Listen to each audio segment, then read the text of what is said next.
So in this lecture, we will be dealing with the floating property or the float property for images. So for example, here I have this website, right, which is speaking about mollusks. So mollusks are diverse groups of invertebrates, but that's not important.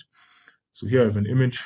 Let me just scroll down to this section here. So I have an image here, as you can see, and it's right here. So the remarkable adaptability and a variety of make them one of the most fascinating, so forth and so on. So I have my image here, and what the float property does is just basically takes our image, which is an inline element, and just floats it, removes it from the flow of the document, the natural flow of the document. So the natural flow of the document would be this.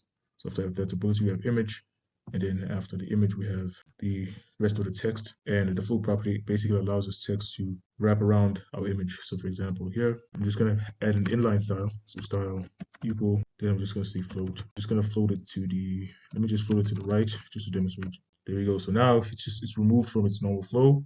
Right, so its normal flow will be just after this text, and it's moved to the right. In a similar fashion, I can just move it to the left here. And as a result, now it's moved to the left and the text wraps around it. And if I just move the viewport size, does the same. Of course, here you can see there's no space. I could just style them both. So image, there are two images here just to show this. So there's another image, and I could just say float property. I could just float both of them to the right, and there we go.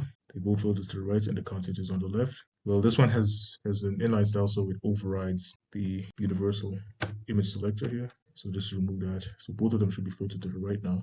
There we go. And we could just always add a margin if we find that the text here is too close to the image. So I could just say margin 10 pixels. That's how it works. For most practical purposes, it's just left and right, and it just floats in the following way. So that will be all. And also, I could just do this for links as well, since a link is also an inline element. So for example, just have an anchor tag, diverse group of invertebrates, in the following way, and I could just say href hash. So let's just see here, we should have a link here. So now I'm just going to take this link, and I'm just going to style it again and float it. Style float to the right. So let's see what happens. I'm going to spell float. So now, as you can see, it just floats to the right here, like in a similar fashion. So it's removed from the flow. It's removed from the flow. So RA would be like the flow here, and then what would come would be diverse groups. So I've also seen this done with navs, but nowadays we just use your standard layouts and positioning. We don't use this stuff to float navs. So typically we use floats to deal with images, right? We deal with images around text in the following way. So that's all for this lecture. Thank you very much.